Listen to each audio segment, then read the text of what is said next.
ನಮಸ್ಕಾರ, news headlines ಎಕ್ಸ್‌ಪ್ರೆಸ್‌ಗೆ ಸ್ವಾಗತ. ನಾನು ಹರ್ಷಿತಾ ವೈವಿ. ಹೆಡ್ಲೈನ್ಸ್. ಅಧಿವೇಶನ ಮುಗಿಯುತ್ತಿದ್ದಂತೆ ಸಂಪುಟ ಸರ್ಜರಿಗೆ ಕಾಂಗ್ರೆಸ್ ಹೈಕಮಾಂಡ್ ಮುಂದಾಗಿದೆ. 2 ಅಥವಾ 3 ಸಚಿವರನ್ನ ಸಂಪುಟದಿಂದ ಕೈಬಿಡುವ ಬಗ್ಗೆ ಚಿಂತನೆ ಆಗುತ್ತಿದೆ.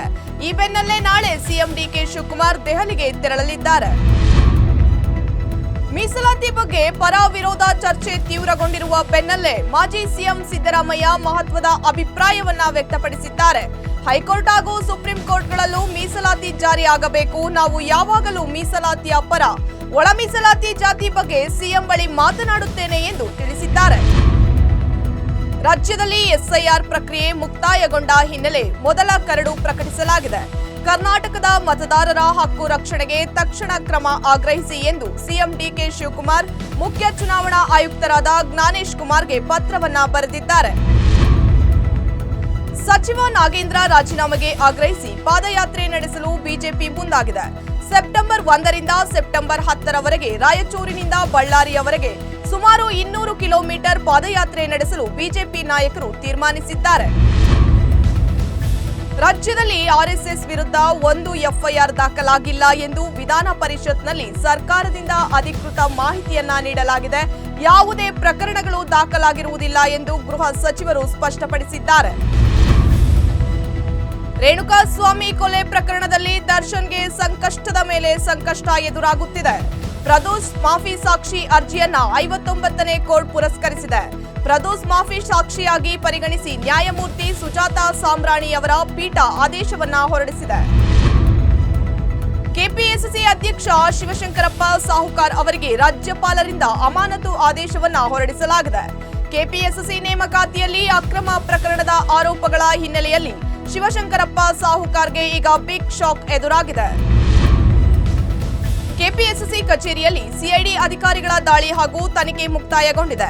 ನಿನ್ನೆ ಬೆಳಗ್ಗೆಯಿಂದ ರಾತ್ರಿ 7 ಗಂಟೆಯವರೆಗೆ ನಿರಂತರವಾಗಿ ಪರಿಶೀಲನೆ ನಡೆಸಿದ ಅಧಿಕಾರಿಗಳು ಸೀಲ್ ಮಾಡಲಾಗಿದ್ದ ಬಾಕ್ಸ್ಗಳಲ್ಲಿದ್ದ ದಾಖಲೆಗಳನ್ನು ವಶಕ್ಕೆ ಪಡೆದುಕೊಂಡಿದ್ದಾರೆ. ರಾಜ್ಯಾದ್ಯಂತ ಕಳೆದ 1 ತಿಂಗಳಿನಿಂದ ಆಹಾರ ಇಲಾಖೆ ವಿಶೇಷ ಕಾರ್ಯಾಚರಣೆಯನ್ನ ನಡೆಸುತ್ತಿದೆ. ಆಹಾರ ಸುರಕ್ಷತೆ ಮತ್ತು ಗುಣಮಟ್ಟ ಇಲಾಖೆ ತನಿಖೆ ದಾಳಿ ವೇಳೆ ವಿವಿಧ ಆಹಾರ ಉದ್ದಿಮೆಗಳಲ್ಲಿ ಲೋಪ ಪತ್ತೆ ಹಚ್ಚಿದೆ. ಈ ಹಿನ್ನೆಲೆಯಲ್ಲಿ ಆಹಾರ ಉದ್ದಿಮೆದಾರರಿಗೆ ಸುರಕ್ಷತೆ, ಸ್ವಚ್ಛತೆ ಹಾಗೂ ನೈರ್ಮಲ್ಯವನ್ನ ಕಾಪಾಡುವಂತೆ ಕಟ್ಟುನಿಟ್ಟಿನ ಮಾರ್ಗಸೂಚಿಯನ್ನ ಹೊರಡಿಸಲಾಗಿದೆ.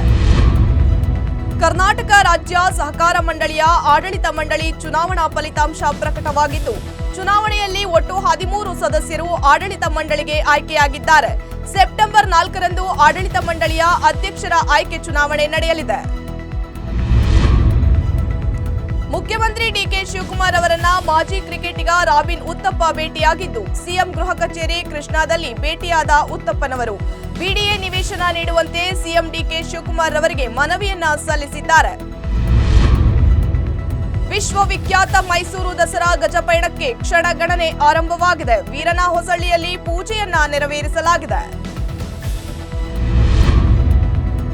ಮೈಸೂರಿನ ಜಯಚಾಮರಾಜೇಂದ್ರ ಮೃಗಾಲಯದ ಪ್ರಾಣಿಗಳ ಹಾರೈಕೆಗಾಗಿ ಜೆಎಸ್ಎಸ್ ಸಂಸ್ಥೆ ವತಿಯಿಂದ 1 ಲಕ್ಷ ನೆರವನ್ನ ನೀಡಲಾಗಿದೆ. ಶ್ರೀ ಪುತ್ತೂರು ರಾಜೇಂದ್ರ ಸ್ವಾಮಿಗಳ ಸ್ಮರಣಾರ್ಥ ಪ್ರತಿ ವರ್ಷದಂತೆ ಈ ವರ್ಷವೂ 1 ಲಕ್ಷ ರೂಪಾಯಿಯ ಚೆಕ್ ಅನ್ನ ಮೃಗಾಲಯದ ಪ್ರಾಧಿಕಾರದ ಅಧಿಕಾರಿಯವರಿಗೆ ಹಸ್ತಾಂತರ ಮಾಡಲಾಗಿದೆ. ರಾಕಿ ಬಾಯ್ ಅಭಿಮಾನಿಗಳಲ್ಲಿ ಟಾಕ್ಸಿಕ್ ಕ್ರೇಜ್ ಜೋರಾಗಿದೆ.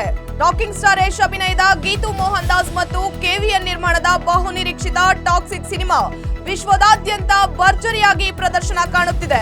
ವಿಶ್ವದಾದ್ಯಂತ 12,000 ಸ್ಕ್ರೀನ್ಗಳಲ್ಲಿ ಟಾಕ್ಸಿಕ್ ಅಬ್ಬರ ಜೋರಾಗಿದ್ದು, ಭಾರತದಲ್ಲಿ 800ಕ್ಕೂ ಹೆಚ್ಚು ಸ್ಕ್ರೀನ್ಗಳಲ್ಲಿ ಸಿನಿಮಾ ರಿಲೀಸ್ ಆಗಿದೆ. ವಿದೇಶಗಳಲ್ಲಿ 4,000ಕ್ಕೂ ಹೆಚ್ಚು ಪರದೆಗಳಲ್ಲಿ ಪ್ರದರ್ಶನವನ್ನ ಕಂಡಿದೆ.